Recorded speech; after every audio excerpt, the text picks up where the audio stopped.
अच्छा, बिहार में अब जो है चुनाव बिल्कुल करीब हैं, 3 महीने से भी कम का समय रह गया। राहुल गांधी जो हैं वो पीएम मोदी से लेकर चुनाव आयोग तक सबको जो है कटघरे में खड़ा कर रहे हैं। खुद एक यात्रा लेके निकल चुके हैं। वोटर अधिकार की जो ये यात्रा उन्होंने वो निकाल रहे हैं अभी। महागठबंधन आपको लगता है क्या कि इससे बहुत सारे वोट बटोर पाएगी, या बटोर पाएगी तो कितने वोट बटोर पाएगी? देखिए, लोकतंत्र में प्रतिपक्ष को मोर्चा, प्रतिपक्ष को धरना, प्रतिपक्ष को सड़कों पर उतरने का पूरा अधिकार है। लेकिन एक जिम्मेवार प्रतिपक्ष की हैसियत से प्रूफ के साथ, साक्ष्यों के साथ आना और ऐसे ही टुच्चे की तरह एक नारा उछालना, वोट चोर गद्दी छोड़। कल मैं पूरे रोहतास सासाराम की उस सभा को, जो पहली सभा थी, उसको मैं देख रहा था। जी। सभा में जो लोग थे और जिस तरह से लोगों का भाषण था, उसमें जो उत्साह नजर आना चाहिए वो नहीं था। उपस्थिति भी बहुत वो चौंकाने वाली नहीं थी। हाँ, यात्रा के दौरान लगता था कि भीड़ पीछे पीछे है, लेकिन सभा में खड़गे साहब को कहना पड़ा कि जिनको सुनना है सुने, जिसको जाना है जाए, 10 लोग बचे रहेंगे उनको मैं अपनी बात सुनाऊंगा। वो बुरी तरह झुझला कर कार्यकर्ताओं पर अपने गुस्से का इजहार कर रहे थे, आक्रोश का इजहार कर रहे थे। तो ये सब बताता था कि लोग जो कुछ बोल रहे हैं उसमें कोई दम, अगर बातों में दम हो, गांधी बहुत बड़े वक्ता नहीं थे, लेकिन जब वो बड़ी शालीनता से, बड़ी पवित्रता से आत्मा के अंदर की बात को बाहर निकालते थे, सच उजागर करते थे, तो लोग उनके पीछे चल पड़ते थे। गांधी से एक उनके समकालीन लोग विद्वान थे, एक से एक लोग वक्ता थे, एक से एक लोग संघर्षशील थे, क्रांतिकारी थे, सुंदर थे, धनवान थे, लेकिन सब मिला के भी कोई गांधी नहीं थे। तो बातों में जब दम होता है ना, तो झुझलाने का अवसर नहीं मिलता है, लोग उसको सुनते हैं। राहुल जी आए, चंद मिनटों को, ये चंद मिनटों में अपनी बात को, जो परंपरागत बोलते रहते हैं, बोल के चले गए। अब नेता प्रतिपक्ष आए, युवा नेता, और वो झूठ पर झूठ बोलते चले गए। उन्होंने आरोप किया कि जो मैं नारे देता हूं, सरकार हमारे ही नक्शे कदम पर चल रही है। तो आभार प्रकट कीजिए ना कि आप अगर कोई नारा देते हैं, नारा गढ़ते हैं और सरकार पूरी कर देती है, तो आप अपने को मुद्दा ठगा सा क्यों महसूस करते हैं? सरकार को यह अधिकार है कि नहीं? आप आज बोल रहे हैं चुनाव के वक्त, मैं गत चुनाव में कहा था, लोगों से कहा था कि अगर ये वृद्धावस्था पेंशन जो अनियमित है, टाइमली नहीं मिलता, 400 मिल रहा है, तो अगर लवली आनंद जीतेगी तो सदन में ये सवाल 2500 का उठेगा। मैं भी बोला था, तो इसका क्या मतलब? हमारे ही नक्शे कदम पर नीतीश कुमार जी चल रहे हैं। हमने कहा था पुनौराधाम बनेगा, सवाल भी उठे थे सदन में। लवली आनंद ने कहा कि भाई फूफा जी का मंदिर अयोध्या में बना दिए, मैं नहीं जानता वहां क्या हुआ, लेकिन बुआ जी का मंदिर बनाइए। अब इसलिए बनाइए कि अब 3 अग्नि परीक्षा जीवन काल में दी, लांछन अपमान मेरे बुआ जी के से आया,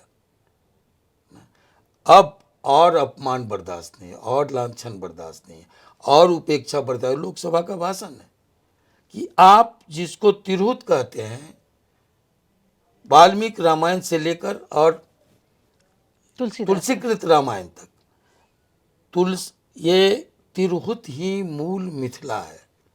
और तिरहुत क्या है, उसका हेडक्वार्टर कहाँ था? मुजफ्फरपुर। बगहा, बेतिया, मोतिहारी, ये सीतामढ़ी, समस्तीपुर, दरभंगा, मधुबनी, झंझारपुर, सुपौल, सहरसा, अररिया, खगड़िया, आपको भागलपुर, उसके बाद आप चले आइए ये बेगूसराय, समस्तीपुर, मुजफ्फरपुर, वैशाली, हाजीपुर, ये जो मूल मिथिला है उसकी एक एक सीटें एनडीए को मिली। और लवली आनंद ने कहा कि अब ये बेईमानी होगी अगर आप पुनौरा धाम में अयोध्या के तर्ज पर मंदिर नहीं बनाते। आज मंदिर का नींव पड़ा, तो क्या लवली आनंद के कहे से सब कुछ हो गया? सरकार की कोई भूमिका केंद्र और राज्य की नहीं है। सबसे पहले नीतीश कुमार जी ने 147 करोड़ की घोषणा की विस्तारीकरण और सौंदर्यीकरण के लिए। उसके बाद 500 करोड़ की घोषणा सदन में, लोकसभा में चुनाव के बाद केंद्र सरकार ने, माननीय प्रधानमंत्री जी ने की। और उसके बाद फिर 887 करोड़ राज्य सरकार ने कैबिनेट से ये आवंटन पास किया। तो ये पुनौरा धाम हम लोग का चुनावी मुद्दा था, हम ही पूरा कर दिए। रीगा चीनी मिल पर इतना बड़ा झूठ, नेता प्रतिपक्ष ने मंच से कहा कि रीगा चीनी मिल मैंने खुलवाया। लगा कि धरती फटे इस झूठ पर और हम समा जाए। तो साथियों, मैं आपसे बताऊं कि जो वो बता रहे थे, ऐसे कौन साथी लोग हैं उनके, कौन सलाहकार लोग हैं उनके, कौन स्क्रिप्ट राइटर हैं जो लिख के देते हैं कब हुआ, रीगा चीनी मिल का शुभारंभ कब हुआ। लवली आनंद का हमने कहा कि ये चुनावी मुद्दा था हमारा। पुनौरा धाम, रीगा चीनी मिल, रेलवे, शिवहर में, ये प्रमुख चुनावी मुद्दे थे। आज सभी तीनों के तीनों पूरे हुए हैं। रीगा चीनी मिल के जो डायरेक्टर हैं, जो मालिक हैं, मालिक जब आए सर्वेक्षण के लिए तो उन्होंने कहा सार्वजनिक तौर पर प्रेस के सामने कि एक दिन मैं जा रहा था, अमित जी ने हमको बुलाया और कहा कि मैडम लवली आनंद के क्षेत्र में एक चीनी मिल बंद पड़ा है, जाओ उसको देखो और जितना जल्द हो उसको चालू करो। ये मालिक का बयान है प्रेस के सामने और गोटेक हजार किसानों के सामने। चलिए, अब 24 में चुनाव के बाद इसका शुभारंभ माननीय मुख्यमंत्री जी ने किया। लवली आनंद जी उसमें मौजूद थी, है ना, सांसद के नाते हम लोग भी मौजूद थे। चलिए, अब शिलापट पर सबका नाम है, वो कहते हैं चीनी मिल हमने चालू किया। सरकार में थे क्या? सरकार उनकी जो महागठबंधन की सरकार थी नीतीश जी के साथ, वो भी अपदस्थ हो चुका था। नीचे भी नई सरकार एनडीए की थी, ऊपर भी नई सरकार मोदी जी की थी, और चीनी मिल को चालू कर दिया नेता प्रतिपक्ष ने। ये तो गजब का झूठ है भाई। तो अब एक बात मैं और कहूं, लालू जी को बड़ी इज्जत की नज़र से हम सभी देखते हैं जी। हम सब उस आंदोलन के उपज है, वो हमारे सीनियर थे। तो उनके मुंह से संक्षिप्त भाषण में ये जाना, लागा लागा झुलनिया में धक्का, बलम कलकत्ता पहुंच गए। 85-86 साल के वयोवृद्ध लीडर के मुंह से ये टुच्चा स्क्रिप्ट जिसने भी डलवाया, बड़ी नुकसान उनका किया, महागठबंधन का भी नुकसान किया। और जो नारे जिसने उछाले, चोर गद्दी छोड़, ये बहुत टुच्चा नारा था, हल्का नारा था, और इसने संपूर्ण वोटर अधिकार यात्रा की गंभीरता का हवा निकाल दी।